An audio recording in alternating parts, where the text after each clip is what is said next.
the terminal, you'll see something like this. And you can print the working directory, i.e. what folder you are in, with pwd print working directory, and that will be your home folder.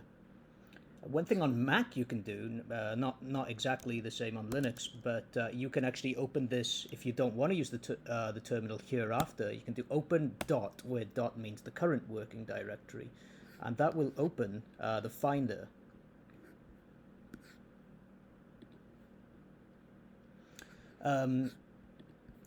You might want to change directories, so I might have a folder called trash, and I can go inside there, print working directory. I'm inside the folder trash, and if I want to go back to the previous directory I was in, you can do cd dash to go back. But typing a lot can get quite intense, which is why a lot of people don't use it. But tab completion is your friend. If you type instead cd tr and then press the tab button, it will complete trash for you.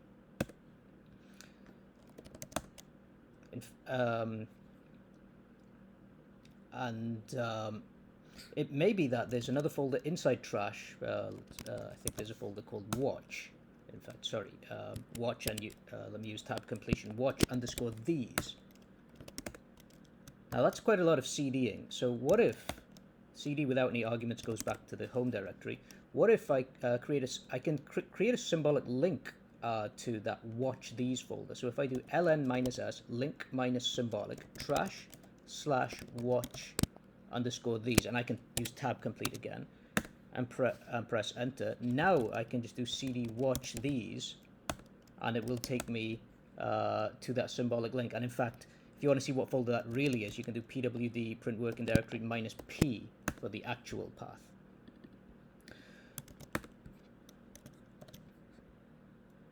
We can use aliases. So usually you might want to, in a directory, do ls, which will list folders. And there are various options for ls, like ls minus long, reverse, time ordered. And it will show you something like this. But again, that can be a lot of typing. And to reduce typing, same way that tab completion helps with things like file completion, this will help us with executing commands. So what I can do is type alias L equals ls minus lrt,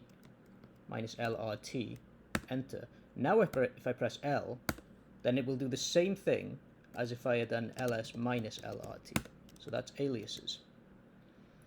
Better still is, in my opinion, is key bindings. Now, just one little note before you start. We're going to make use of the option key in Mac. So by default, there's a setting that needs to be changed, otherwise it won't quite do what you want. So profiles, keyboard, use option as meta key. This will not be enabled by default, but you need to enable it. Now what I can do is I can type bind, and then inside a pair of single quotes, put pair of double quotes, colon, pair of double quotes again. And then on the left-hand side, \E, meaning escape, and then L, which is the button L we're going to use. And then let's say what we want to do with that. So we can do ls minus lrt again with a new line, and press enter. Now, if I hold the option command, which the option key, which you can't see, and press L, it will do the same thing as before. And this will save you a lot of typing. And it doesn't need to be a meaningful thing. You could do absolutely anything you want here. So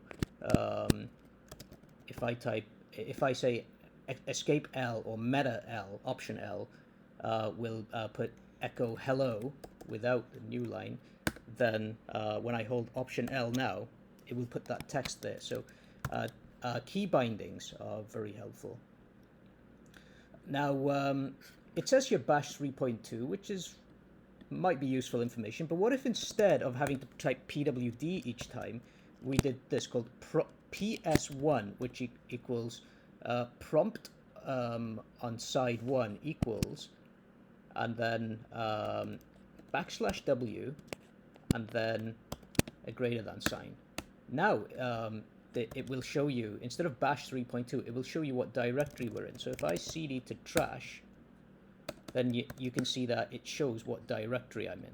So that's the prompt. And you can show other things as well, like the date or the current user, etc.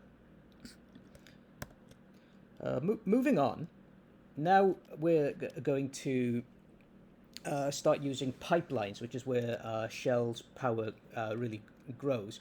So let's start by just, if I type the find, in fact, let's unset PS1. In fact, let's even start a new terminal so that we get the original environment.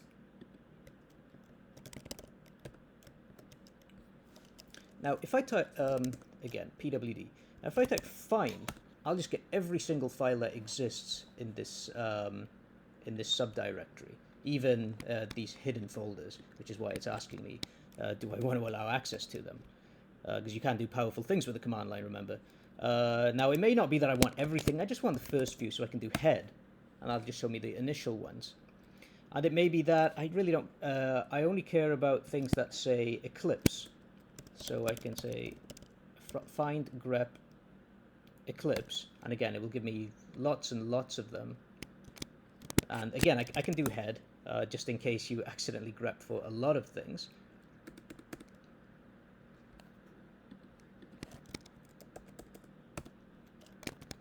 And you can also press Control-C to cancel.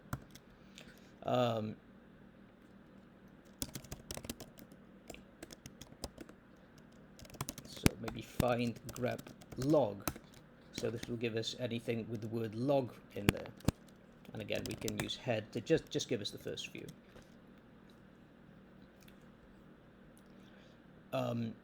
We might want to, and let's go to some real code to show the use of some of this. So I have some Java code,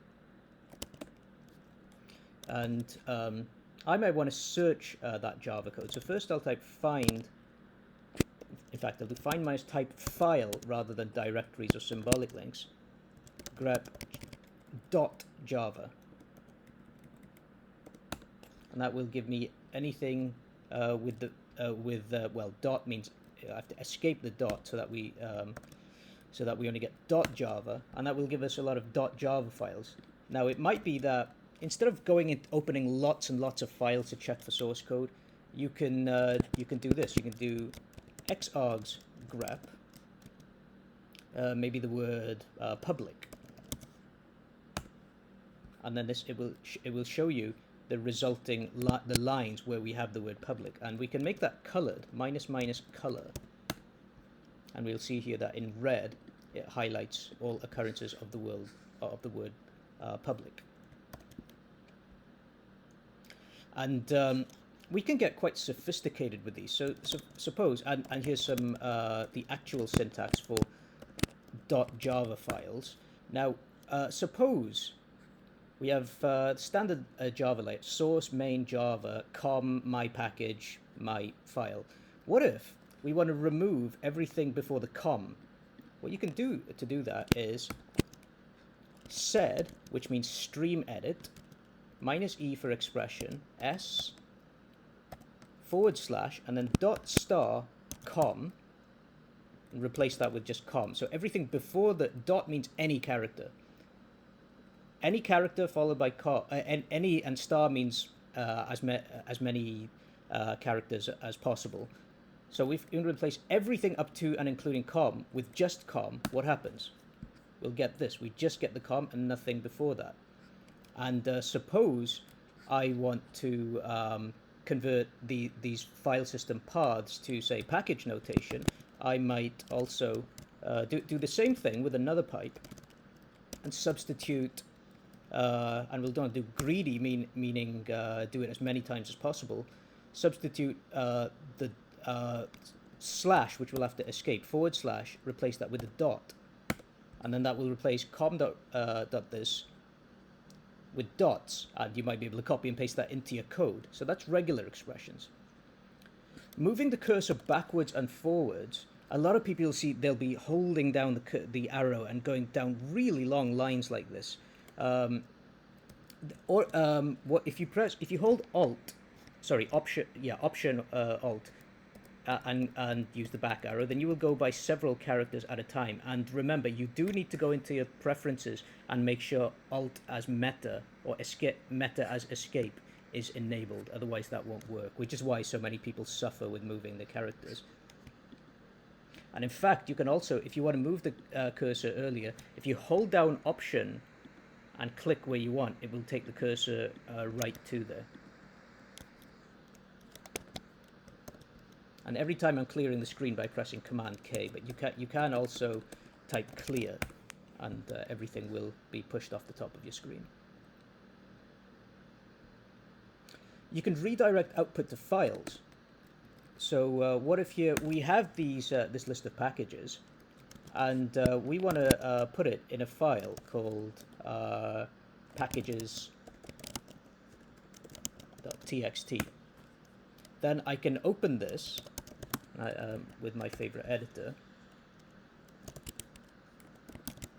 and I'm using tab completion again, and that editor is not allowed, but instead I'll just use Vim for now. That will take me to the file where it created all of this, and that's useful if you have too much output and your terminal cannot view all of it. And there is one underutilized technique where you can see the output as it's being redirected by using TEE instead of the greater than sign. So it will print it to the output and it'll put it in that file. There's some fun little extras, maybe slightly less critical than the above. The above, I think you can do maybe 60% of everything you need to do from the command line with just those above. Now we'll just get into some other little things. You can see what processes are running on your system by saying PS and then all user extra. PS being process, and that will print everything. And it may be that you're not interested in everything, you're only interested in, say, Google Chrome. So grep Chrome, and this will show you all your Google Chrome processes. We can actually start an HTTP server here. So suppose I'm in this folder where I have some source code. I can type python -m simple HTTP server, make sure you get the case right, and a port number. So let's say 9004, and hit enter. Now in the browser, if I go to localhost port 9004, it will serve that request and it will allow me to go inside this folder. Now this can be very powerful in the wrong hands, so but it's useful to share files among others in your home network. Of course, you have Apache servers for really for serious usage. And another thing you could do, this is running in one window, so now in another window, while I have this going on, let's just wait for our bash terminal to start. Then we can see we were listening to port 9004, so what I can do is say lsof -i, that means list the open files that are interacting with port 9004. And what that will do, that will give you, that will say there's a Python program with a process ID 48008 started by me, and it's listening on port 9004. And now if I kill this program, then I will not see it.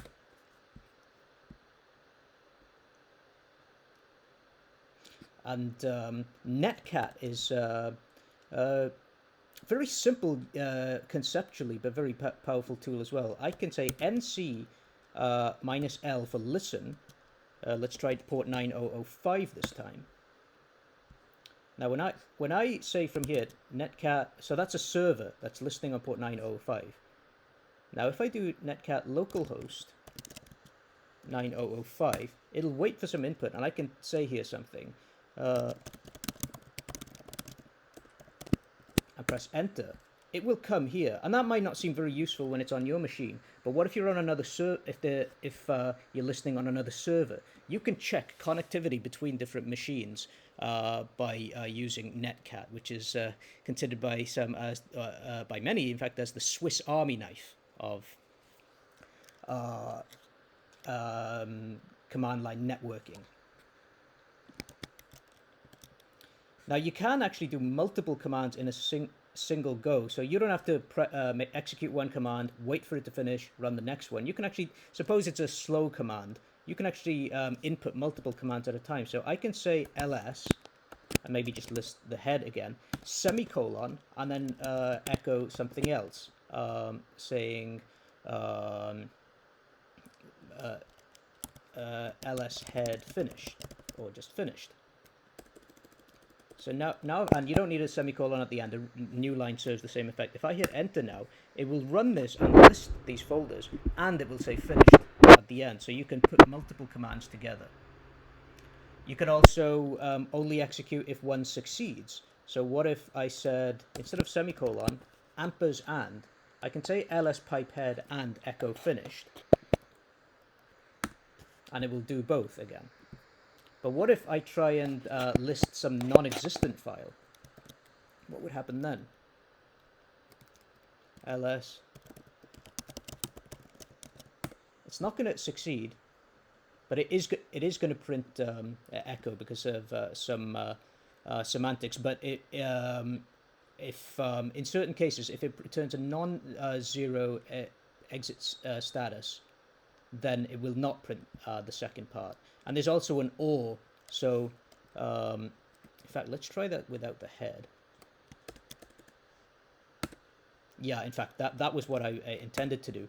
So if I try to search ls to list non-existent, it's not going to execute the echo. When we add a pipe, then that changes the return status. But on its own, it's not going to execute that because the previous one didn't succeed. What if instead I do an or sign? That's two vertical pipes. Then it's going to print the error message, and it's going to print finished because it will keep printing until something succeeds. Something that I use a lot is disk space. There's going to come a day when you run out of disk space, and so what you want to do is be able to say du disk usage, and that will print how much each folder is taking up. How much space each folder is taking up. And you can do human readable, du minus h, and that will say in total this folder and all its subfolders takes up 602 megabytes. And you can even sort that using our good friend the pipe. Sort minus h for human readable, and it will say that of all the folders in this hierarchy, .git is the one that's taking up most of, well, it's taken up 154 megabytes of that. And you may not want the size. You may just want the number of files. So you can say du minus I for number of inodes. In fact, this version doesn't support it, but on Linux, if you do that, it will show you the number of files. In fact, I do have that installed, but I'll leave that out. It's the same idea. Suppose somebody else has been doing something on your machine and you just want to have a record of everything you ran, so that you can see all the useful things that that person executed. Just type history, and that will show you everything we ran, all possibly 100 or so commands. There's others such as rsync for copying files, not just between different folders on your system, but between different servers within your network.